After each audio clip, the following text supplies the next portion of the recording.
Quero chamar sua atenção para imagens ao vivo da rampa do Congresso em Brasília, porque neste momento parlamentares de oposição estão fazendo uma coletiva de imprensa repercutindo a então prisão do ex-presidente Jair Bolsonaro, prisão domiciliar.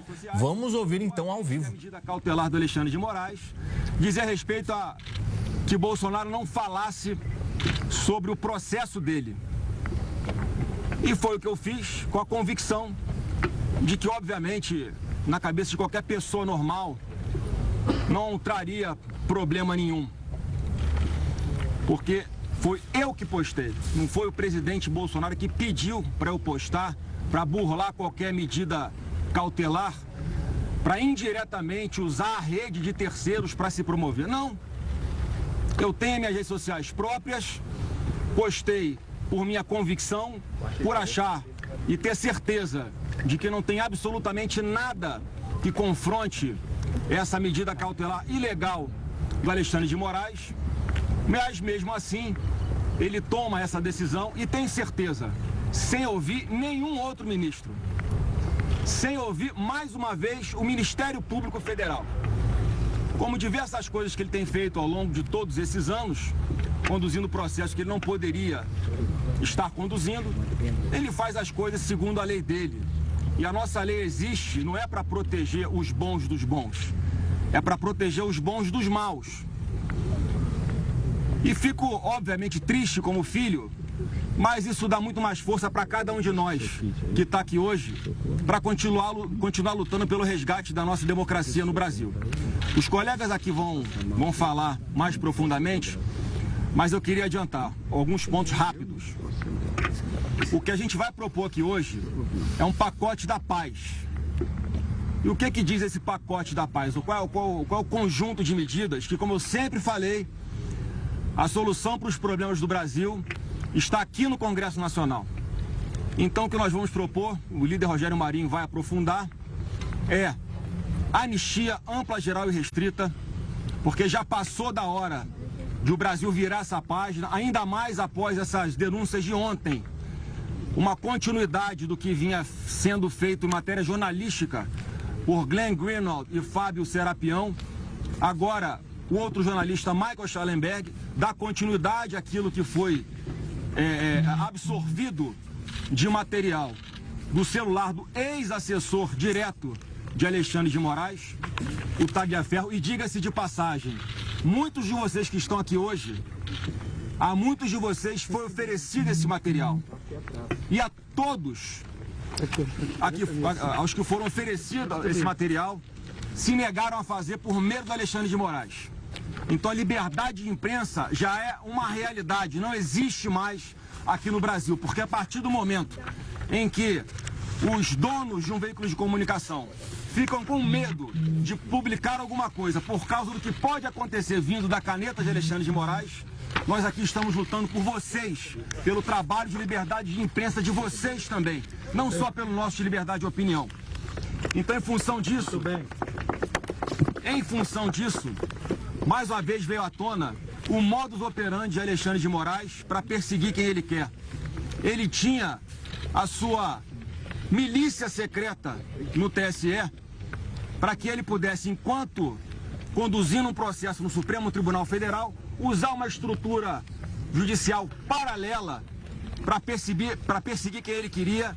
Estou me referindo aos atos do 8 de janeiro, quando ele, para determinar quem ficava preso ou quem seria solto, dava uma ordem completamente extraoficial, fora do processo, portanto não há devido processo legal, nesse caso do 8 de janeiro, para que quem estivesse com algum símbolo, como bandeira do Brasil ou uma blusa amarela, deveria ficar preso.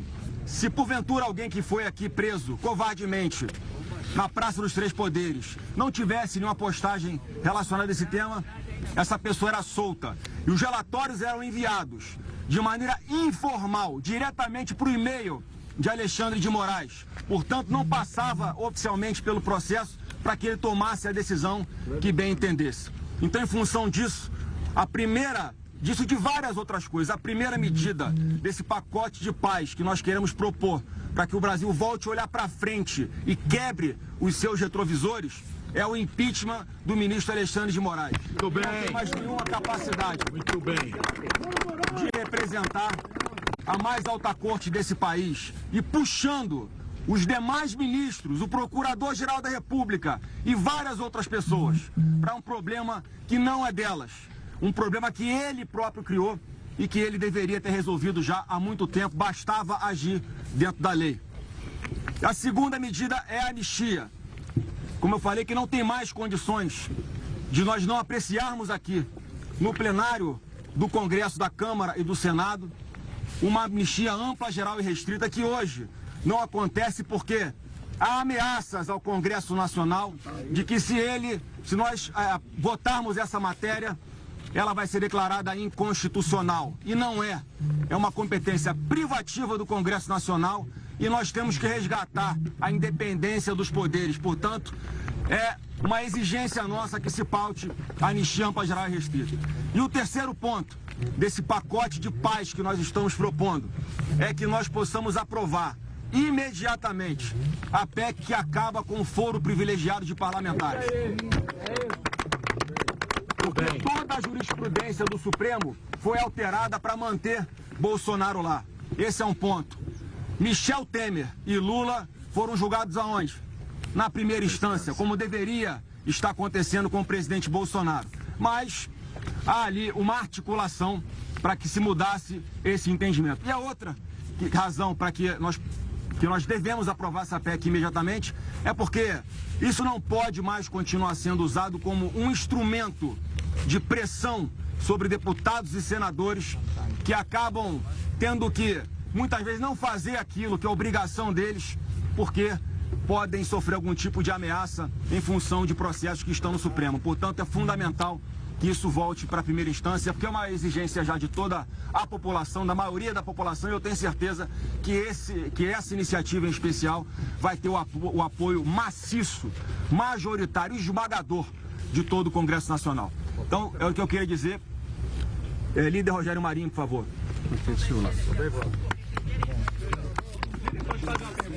Não. Depois a gente responde. Deixa eu...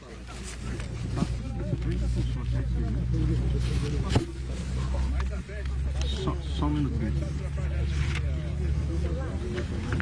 Bom, eu vou falar talvez um pouco menos, porque eu acho que a fala do senador Flávio já foi uma fala que, de uma forma concisa, mostrou o que está acontecendo com o país. Mas eu quero lembrar os senhores... Se você conseguir ficar um pouquinho para cá, pronto. Bom, eu quero lembrar os senhores que nós estamos vivendo um momento de exceção nesse país. Por que eu falo exceção? Há um ovo da serpente, eu acho que essa é a expressão, que é o inquérito chamado inquérito do fake news ou inquérito do fim do mundo. Eu vou lembrar para vocês um episódio recente que ocorreu aqui e aparentemente passou desapercebido pela grande imprensa brasileira. Há 4, 5 dias atrás, 2 deputados federais foram à praça pública, a praça que é do povo, a praça que representa a cidadania brasileira, e de uma forma pacífica e ordeira, né? Colocando inclusive um esparadrapo na boca, começaram um protesto contra a falta de liberdade de expressão, o arbítrio e a censura que estabeleceu no país. De 1h30 da manhã, o oficial de justiça que veio retirá-los da praça pública, por ordem do xerife geral do país, que é o senhor ministro Alexandre de Moraes, no âmbito deste inquérito do fake news de 7 anos atrás, que cabe tudo, e tem centenas de outros inquéritos em função do inquérito originário, foi simplesmente o governador do estado do Distrito Federal, o senhor Ibanez. Ibanez foi acordado 1h da manhã pelo ministro Alexandre de Moraes para agir como se oficial de justiça o fosse, certamente amedrontado, coagido, né, para que fizesse um serviço ou uma ação que não lhe cabia. Isso mostra a hipertrofia ou a invasão de competência de um poder sobre os demais poderes da República. Isso é muito grave. Esse inquérito vai completar, em março do próximo ano, 7 anos. tem que fazer um grande bolo de comemoração, porque esse inquérito representa uma ação inquisitorial com tudo que isso representa. Um inquérito aberto de ofício, um inquérito sigiloso, um inquérito que permite um poder extraordinário a uma única pessoa, que engloba praticamente todos os assuntos da República e que não é encerrado. Porque certamente se quer manter este poder que existe sobre a nação brasileira, e no próximo ano nós teremos a eleição. E o ministro Alexandre de Moraes não será mais presidente do Tribunal Superior Eleitoral, mas continuará como presidente de um inquérito que pode tudo. Nós temos dezenas de parlamentares que hoje estão em inquérito no Supremo Tribunal Federal, não é por corrupção, não é por roubo, não é por malversação de recursos públicos, pasmem, é por crime de opinião. Porque no Brasil hoje é crime, é delito grave se questionar os poderes da República, se apontar as arbitrariedades, se dizer, de uma forma inclusive absolutamente natural, que a legislação brasileira não está sendo cumprida, ou pior, ela está sendo elastecida, ou como é a palavra da moda, relativizada, né, em função da conveniência, como muito bem pontuou aqui o nosso senador Flávio. A questão do foro é um exemplo cabal do que a gente está falando aqui. O foro ele foi ampliado e em 23, justamente para que, na nossa opinião, o presidente Bolsonaro fosse alcançado não para um pleno do STF, mas para uma turma. E uma turma que não tem imparcialidade. Nós temos lá, por exemplo, o ministro Flávio Dino, que tem uma ação contra o presidente Bolsonaro. Uma ação. E esse cidadão não se julga impedido. Nós temos um ministro chamado Alexandre de Moraes, que é o condutor do processo, que claramente e notoriamente é adversário do presidente Bolsonaro. E tem dado várias declarações pré-julgando essa ação. Ou seja, nós já sabemos que o jogo está jogado. Então hoje, nós estamos aqui em frente à Casa do Povo, porque quem está aqui foi votado pela população brasileira, ao contrário do juiz Alexandre de Moraes, que não recebeu um único voto para conduzir o destino do país. Estamos aqui da frente da Casa do Povo para dizer que chega, que basta, que não é mais possível conviver com a conivência ou com essa subordinação que o Poder Legislativo tem hoje perante um outro poder. Se acabar com o foro privilegiado, que deveria ser um escudo de proteção para que os parlamentares brasileiros pudessem exercer a sua atividade sem medo, olha que paradoxo, pudessem criticar os poderosos sem medo, pudessem fiscalizar o poder público sem medo. O artigo 53 da Constituição, que trata da inviolabilidade do mandato parlamentar e do foro privilegiado, transformou-se, na verdade, numa arma de subordinação e de coação do Legislativo. Vocês publicam diariamente que há dezenas de inquéritos em segredo de justiça que podem atingir parlamentares. Vocês divulgam diariamente que o parlamento não vota determinadas matérias porque o judiciário não quer. Ora, se um parlamento que representa o povo tem a sua vontade manietada e submetida a um outro poder, então o equilíbrio entre os poderes está quebrado. E os fundamentos da democracia liberal estão por terra. É evidente que é um desequilíbrio. E como é que a gente resolve o problema?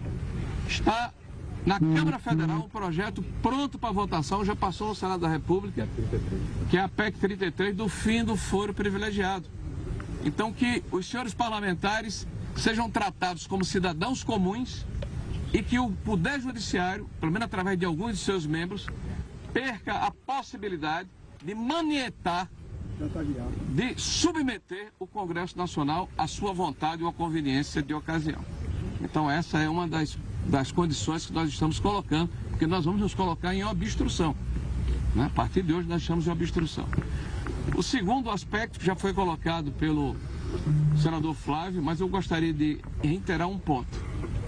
A gente tem escutado aí um grito de guerra, um mantra que a esquerda profere como se fosse uma palavra de ordem que unifica todas as correntes. Sem anistia, o ódio, o ressentimento, né, a divisão do país entre nós e eles, o radicalismo, a necessidade de se ter uma narrativa que coloque uma cortina de fumaça sobre os problemas que o país tem, é o que está por trás disso, porque a esquerda é hipócrita. A esquerda que grita sem anistia foi anistiada por crimes de morte, de violência, muito bem. De roubo, de assalto, de sequestro. E o Brasil se reconciliou para se voltar para os problemas mais importantes que a nação brasileira tem. E nós hoje estamos vivendo sobre um desgoverno. Nós estamos vivendo sobre uma situação em, por exemplo, que ninguém mais fala do assalto que foi cometido contra os velhinhos do INSS, contra a desestruturação dos nossos fundos de pensão, contra a quebra das empresas estatais, o Correios à frente. E o nosso desastre do ponto de vista fiscal, que está repetindo os mesmos métodos e os mesmos parâmetros de 2014, 2015, que nos legaram a maior crise econômica da história brasileira. Um governo que gasta sem medidas, que arrecada muito e que está preocupado com um projeto de se perpetuar no poder e não com um projeto de país. Tudo isso está encoberto com uma enorme cortina de fumaça. Então a anistia é importante para que nós possamos nos reconciliar como país e nos debruçarmos sobre os problemas reais que a sociedade brasileira tem. Ontem nós fomos surpreendidos com as tornozeleiras que foram impostas ao senador Marcos Duval. As pessoas poderiam me perguntar: você é solidário ao Marcos Duval? Sou. As palavras do senador Marcos Duval e algumas das suas atitudes não significam que a gente tenha uma adesão integral, mas há uma adesão total e integral à instituição que ele representa. O senador Marcos Duval teve centenas de milhares de votos para estar na posição em que se encontra. Ele volta dos Estados Unidos e as tornozeleiras são colocadas. É evidente que não há risco de fuga, senão ele tinha ficado lá. Então, é uma vontade deliberada e clara de se apequenar a atividade parlamentar. Então, nós acreditamos que é necessário que essas medidas draconianas que foram impostas ao senador, elas sejam votadas no plenário do Senado. E, por fim, o quarto e último item. É necessário urgentemente, para que nós possamos voltar a ser pertinentes, para que a população acredite que, de fato, o poder legislativo que representa o povo é importante, para que haja, de verdade, equilíbrio entre os poderes, para que nós possamos resgatar os valores da democracia liberal. É importante que o presidente Davi Alcolumbre entenda. É necessário que ele tenha estatura nesse momento e que ele permita a abertura do processo de impedimento por crime de responsabilidade em desfavor do ministro Alexandre de Moraes. Não é possível mais imaginarmos que está havendo uma normalidade no país. As medidas que foram impostas ao presidente Bolsonaro foram extremamente severas e desnecessárias. E foram feitas por uma questão de fígado, claramente, e não por uma questão de necessidade jurídica. Nós estamos envolvidos num processo, estamos acompanhando um processo que nós sabemos, em que não há, e já repeti aqui, já falei anteriormente, imparcialidade nesse processo. Não deveria estar sendo nesse foro, os juízes que estão julgando deveriam ser declarados impedidos, mas mesmo assim, não se contentam, se precipitam. Então, nós esperamos agora que haja ponderação, haja bom senso e que nós possamos implementar as 4 ações que nós estamos colocando aqui para que nós possamos sair desse processo de obstrução. E eu quero anunciar, para concluir, estou aqui ao lado dos líderes da Câmara e do Senado. A Carol está grávida, vai falar comigo. Que nós, hoje no Senado e na Câmara, ocupamos as mesas diretoras das 2 casas, no Senado e na Câmara, e vamos obstruir as sessões. Tá? O Senado já está lá com 5 senadores sentados na mesa e 5 deputados também estão na Câmara dos Deputados. É uma medida extrema, nós entendemos, mas faz mais de 15 dias que eu, por exemplo, como líder da oposição, pode deixar de catucar, Carol, que eu vou falar o que tem que falar, viu? Eu como líder da oposição, tá certo? Não consigo interlocução com o senador Davi Alcolumbre. É um desrespeito com a casa e com o parlamento. Isso é verdade. O senador Davi Alcolumbre pode ser aliado do governo, mas não pode ficar de costa para a instituição e não pode ficar de costa para o parlamento. Ele representa o conjunto do Congresso Nacional e ele precisa ouvir o parlamento. Então, nós estamos de obstrução e ocupamos as 2 mesas diretoras. Muito obrigado, senhor. Obrigado, parabéns. Muito bem, nós acompanhamos essa coletiva da oposição. Basicamente, nós estamos ouvindo o senador Rogério Marinho, né, justamente falando dos pedidos que a oposição faz, basicamente pedindo o impeachment do ministro Alexandre de Moraes. Você viu que os parlamentares trouxeram alguns argumentos para esse pedido e também eles dizem que vão pedir o fim do foro privilegiado para parlamentares, alegando que Bolsonaro está sendo julgado em um foro que não deveria. Mas é claro que a gente vai continuar acompanhando todas as informações e repercussões da decisão, né, de prisão domiciliar do ex-presidente Jair Bolsonaro. Eu só vou fazer um rápido intervalo e daqui a pouco eu vou voltar com mais informações para você. Até já.